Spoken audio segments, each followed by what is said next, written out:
Hey guys, welcome back to our channel Telugu to English Teacher here. In today's video, I am going to share with you some sentences that are related to teacher and students conversation at class room. మీరు కొత్తగా టీచర్గా join అవ్వాలి అని అనుకుంటున్నారా, లేదంటే already టీచర్గా చేస్తూ English పిల్లలతో మాట్లాడడం కష్టం అవుతూ ఉంటే మీకోసమే ఈ వీడియో. ఎందుకంటే ఈ వీడియోలో మనం క్లాస్ రూమ్లో రెగ్యులర్గా మాట్లాడుతూ ఉండే ఎన్నో రకాల సెంటెన్సెస్ ఉన్నాయి. వీడియోని కంప్లీట్గా చూడండి, ఎక్కడ స్కిప్ చేయకుండా. అలాగే మన ఛానల్ని ఫస్ట్ టైం చూస్తుంటే ఖచ్చితంగా సబ్స్క్రైబ్ చేసుకొని వీడియో ఎండ్ వరకు చూసి మీకు యూస్ఫుల్ అనిపిస్తేనే ఒక చిన్న లైక్ చేయండి. సో నేను మిమ్మల్ని లాస్ట్ వీడియోలో 2 క్వశ్చన్స్ అడిగాను కదా, వాటి ఆన్సర్స్ ఇప్పుడు చూద్దాం. షౌటింగ్ని ఇంగ్లీష్లో ఏమంటారు అంటే అరవడం. షౌటింగ్ అంటే అరవడం అని మీనింగ్. ఎంతమంది కరెక్ట్గా ఆన్సర్ చేశారో ఒకసారి చెక్ చేసుకోండి. ఆన్సర్ తెలిసి కూడా కామెంట్ చేయకుండా ఉంటే ఈ వీడియోలో ఉన్న 2 క్వశ్చన్స్కి మర్చిపోకుండా ఆన్సర్ చేయండి. ప్రీవియస్ క్వశ్చన్స్లోని క్వశ్చన్ నెంబర్ 2 హిక్కప్స్. హిక్కప్స్ని తెలుగులో ఏమంటారు అని నేను మిమ్మల్ని అడిగాను కదా. హిక్కప్స్ అంటే ఎక్కిళ్ళు. ఎక్కిళ్ళని ఇంగ్లీష్లో హిక్కప్స్ అని పిలుస్తాం. ఈ వీడియోలో మీకోసం 2 క్వశ్చన్స్ ఉన్నాయని చెప్పాను కదా, అవేంటో ఇప్పుడు చూద్దాం. టుడేస్ క్వశ్చన్స్లోని క్వశ్చన్ నెంబర్ 1 గురక. గురకని ఇంగ్లీష్లో ఏమని పిలుస్తారో తెలిస్తే మీ ఆన్సర్ని ఖచ్చితంగా కామెంట్ చేసి చెప్పండి. నేను నెక్స్ట్ వీడియోలో ఆన్సర్ని రివీల్ చేస్తాను. ఇప్పుడైతే టుడేస్ క్వశ్చన్స్లోని క్వశ్చన్ నెంబర్ 2 అరవకుండా ఏమైందో చెప్పు. ఇది డైలీ సెంటెన్సెస్ కదా, అంటే డైలీ కాన్వర్జేషన్లో మాట్లాడుతూ ఉంటాం. ఈ తెలుగు సెంటెన్స్ని ఇంగ్లీష్లో ఏ విధంగా చెప్పాలో తెలిస్తే ఖచ్చితంగా కామెంట్ చేసి చెప్పండి. నేను నెక్స్ట్ వీడియోలో ఈ 2 ఆన్సర్స్ని రివీల్ చేస్తాను. Please show your support with your likes and comments as always. ఇప్పుడైతే లేట్ చేయకుండా మన వీడియోలోకి వెళ్ళిపోదాం. Let's get started our video. ఇప్పుడైతే టీచర్ క్లాస్ రూమ్లోకి ఎంటర్ అవ్వగానే పిల్లలతో ఏం చెప్తారు? శుభోదయం పిల్లలు అని చెప్తారు కదా. ఇంగ్లీష్లో good morning children. Good morning children అంటే శుభోదయం పిల్లలు అని మీనింగ్. ఆ తర్వాత పిల్లల నుంచి ఆన్సర్ ఏమొస్తుంది? శుభోదయం టీచర్. ఇంగ్లీష్లో good morning teacher. Good morning teacher అని చెప్తారు. పిల్లలు చెప్పకుండా మనం మొదట్లో వాళ్ళకి ఎక్స్ప్లెయిన్ చేస్తే నెక్స్ట్ డే నుండి విష్ చేస్తూ ఉంటారు. సో నెక్స్ట్ సెంటెన్స్, మీరందరూ క్లాస్కి సిద్ధమా? Have you all ready for the class? Have you all ready for the class. ఈ విధంగా అడగాలి, అంటే మీరందరూ క్లాస్కి సిద్ధమా అని. నెక్స్ట్ ఏం క్వశ్చన్ ఉంటుంది? మనం క్లాస్ చెప్పిన తర్వాత మీకు అర్థమైందా? Do you understand? Do you understand అని అడుగుతాం, అంటే మీకు అర్థమైందా అని. నెక్స్ట్ ఏం అడుగుతాం? మీ ఇంగ్లీష్ బుక్ బయటకు తీయండి. ఏదైనా లెసన్ చెప్పాలి అంటే ఇలా చెప్తూ ఉంటాం కదా. Take out your English book. Take out your English book అంటే మీ ఇంగ్లీష్ బుక్ బయటకు తీయండి అని మీనింగ్.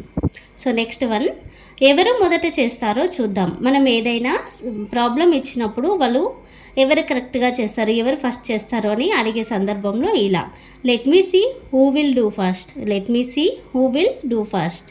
నెక్స్ట్ ఏమని మాట్లాడతాం? దీన్ని చదువుదాం నెమ్మదిగా. దీన్ని చదువుదాం నెమ్మదిగా. Let's read it, read slowly. Let's read it అంటే దీన్ని చదువుదాం, రీడ్ స్లోలీ అంటే నెమ్మదిగా అని. మీరు మంచిగా రాస్తే మీకు స్టార్స్ ఇస్తాను. ఇలా కూడా పిల్లల్ని ఎంకరేజ్ చేస్తాం కదా. You will get stars if you right neatly. You will get stars if you right neatly అంటే పిల్లల్ని ఎంత ఎంకరేజ్ చేస్తే వాళ్ళు అంత మంచిగా రాస్తారు అని. సో నెక్స్ట్ వన్, మీరు నోట్బుక్లో ఈరోజు డేట్ వేయండి. దీన్ని ఇంగ్లీష్లో right the date in your notebook. Right the date in your notebook. ఈ విధంగా చెప్పాలి. మీ ప్లేస్కి తిరిగి వెళ్ళండి. మీ ప్లేస్కి తిరిగి వెళ్ళండి. Back to your place. Back to your place అంటే టీచర్ దగ్గరికి స్టూడెంట్స్ వచ్చినప్పుడు ఇలా చెప్తూ ఉంటాం. అర్థమైందా పిల్లలు? అర్థమైందా పిల్లలు. In English got it children. Got it children అంటే క్లాస్ అర్థమైందా అని అడిగే సందర్భంలో ఇలా అడుగుతూ ఉండాలి. అదే అర్థం కాలేదా అంటే ఇంగ్లీష్లో ఏ విధంగా అడగాలి అంటే don't you understand. Don't you understand ఈ విధంగా అడగాలి, అంటే మీకు అర్థం కాలేదా అని. అర్థమైతే అయ్యిందని లేదంటే కాలేదని పిల్లల నుంచి ఆన్సర్ వస్తుంది. కిటికీ వైపు చూడొద్దు. Don't look at the window. Don't look at the window అంటే కిటికీ వైపు చూడొద్దు అని. క్లాస్ జరుగుతున్నప్పుడు పిల్లలు ఇలా చేస్తారు కదా. మీకు ఏమైనా ప్రశ్నలు ఉన్నాయా ఆర్ డౌట్స్ ఉన్నాయా? Do you have any questions or do you have any doubts ఈ విధంగా కూడా అడగొచ్చు. మీకు ఏమైనా డౌట్స్ కానీ ప్రశ్నలు కానీ ఉన్నాయా అని క్లాస్ అయిపోయినాక అడుగుతూ ఉండాలి. నువ్వు అనుమతి తీసుకున్నావా, నువ్వు అనుమతి తీసుకున్నావా. Did you ask permission, did you ask permission అంటే పిల్లలు ఇంటికి వెళ్తామని మధ్య మధ్యలో అడుగుతూ ఉంటారు కదా, ఆ టైంలో మనం ప్రిన్సిపల్ పర్మిషన్ కోసం ఇలా అడుగుతూ ఉండాలి. అతి తెలివిగా ఉండడానికి ప్రయత్నించవద్దు. Don't try to be over smart. Over smart అంటే అతి తెలివిగా అని. పిల్లలు ఎక్కువగా ఓవర్ చేస్తున్నప్పుడు ఇలా మాట్లాడుతూ ఉంటారు. మంచి విద్యార్థిగా ఉండండి. ప్రతి టీచర్ చెప్పే విషయమే కదా. Be a good student.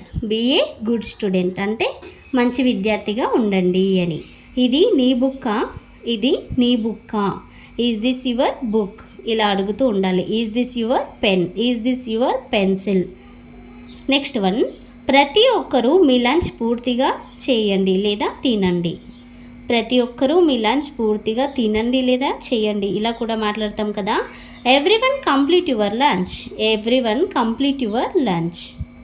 Next one, ఆహారాన్ని పూర్తిగా నమలండి అంటే పిల్లలు ఫుల్గా నమిలి తింటేనే డైజెస్ట్ అవుతుంది కదా. Chew your food properly, chew your food properly ఈ విధంగా చెప్పాలి. ఎవరు అక్కడ మాట్లాడేది, ఎవరు అక్కడ మాట్లాడేది. క్లాస్ రూమ్లో డిస్టర్బ్ అవుతూ ఉంటే టీచర్ ఇలా అడుగుతారు కదా, who is talking there, who is talking there ఈ విధంగా అడగాలి. హూ ఈజ్ టాకింగ్ దేర్ అంటే అక్కడ ఎవరు మాట్లాడుతున్నారు అని.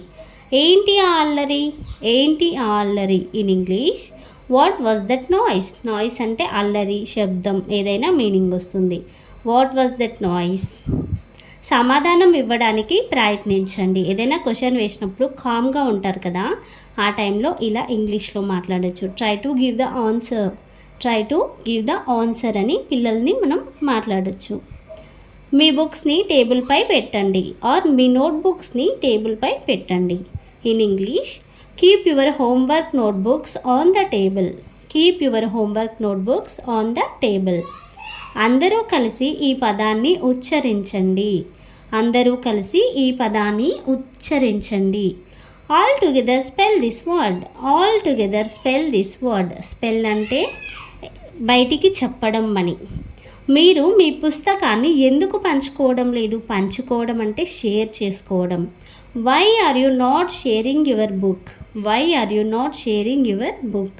ఎవరితో అయినా బుక్ లేనప్పుడు పక్క వాళ్ళు షేర్ చేసుకుంటూ ఉండాలి. ఇది పిల్లలకి ప్రతి ఒక్క టీచర్ నేర్పించాలి. మీరు మీ పేజీని చింపివేస్తున్నారా. Are you tearing your page, are you tearing your page. Tearing అంటే చింపివేయడం అని. పెద్ద స్వరంతో చెప్పు, పెద్ద గొంతుతో చెప్పు అని. Say it in a loud voice, say it in a loud voice. నెమ్మదిగా మాట్లాడే పిల్లలతో ఇలా మాట్లాడాలి. ఒకరికి ఒకరు సహాయం చేసుకోండి. ఇది కూడా పిల్లలకి టీచర్ నేర్పిస్తూ ఉండాలి అండ్ పేరెంట్స్ కూడా. Help each other, help each other. ఒకరికి అవసరం పడ్డప్పుడు ఇంకొకరు హెల్ప్ చేస్తూ ఉండాలి. ఇంగ్లీష్లో మాట్లాడు. పిల్లలతో ఇది కామన్గా అంటూ ఉంటాం కదా, speak in English, speak in English.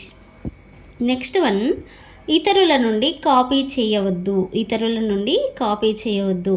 In English, don't copy from others.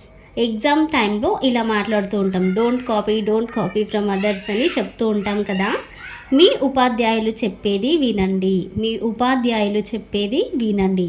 Listen to your teacher, listen to your teacher and respect to your teacher అని కూడా నేర్పిస్తూ ఉండాలి. మీ సొంతంగా మీ హోంవర్క్ చేయండి. హోంవర్క్ చేయాలి అంటే పిల్లలకు బద్ధకం కదా, ఇంట్లో పేరెంట్స్తో చేపిస్తూ ఉంటారు. Do your homework by your own. ఇదైతే ఖచ్చితంగా ప్రతి ఒక్క టీచర్ చెప్తూ ఉండాలి. ఈ చిత్రాన్ని చూడండి. మనం బుక్లో ఏదైనా చూపిస్తున్నప్పుడు ఇలా మాట్లాడతాం కదా. Look at this picture, look at this picture. Next one, అది మళ్ళీ చెప్పండి, అది మళ్ళీ చెప్పండి. Say that again, say that again అంటే అది మళ్ళీ చెప్పండి అని మీనింగ్. బోర్డు పైన ఏదైనా రాసి దీన్ని మీ నోట్బుక్లో రాయండి అని చెప్తూ ఉంటాం కదా, అదే ఇంగ్లీష్లో right down this in your notebook, right down this in your notebook ఈ విధంగా చెప్పాలి. దాని అర్థం ఏమిటి, దాని అర్థం ఏమిటి. What does it mean, what does it mean. Students అర్థం కాని విషయం చెప్పినప్పుడు ఇలా అంటూ ఉంటారు కదా, అందరూ రాయడం మొదలు పెట్టండి. ఎగ్జామ్ టైంలో ఇది ఎక్కువగా వాడతాం. Everybody start your writing. Everybody start your writing అంటే అందరూ రాయడం మొదలు పెట్టండి అని. అక్కడ నిలబడకండి. విండోస్ దగ్గర, డోర్స్ దగ్గర నిలబడినప్పుడు ఇలా అంటూ ఉంటాం కదా, don't stand there, don't stand there or do not stand there, ఇలా కూడా చెప్పొచ్చు. Thank you for watching. వీడియోని కంప్లీట్గా చూసినందుకు థ్యాంక్ యూ సో మచ్. ఇలాంటి మరిన్ని అప్డేట్స్ కోసం మన ఛానల్ని అంటే Telugu to English teacher YouTube ఛానల్ని తప్పకుండా సబ్స్క్రైబ్ చేసుకోండి. మరెన్నో యూస్ఫుల్ వీడియోస్ మన ఛానల్లో ఉన్నాయి. అవన్నీ వెతికి మరీ చూడండి. మీ ఇంగ్లీష్ అనేది ఖచ్చితంగా ఇంప్రూవ్ అవుతుంది. మరొక ఇంట్రెస్టింగ్ టాపిక్తో మళ్ళీ కలుద్దాం. Until then keep learning, keep watching. Bye.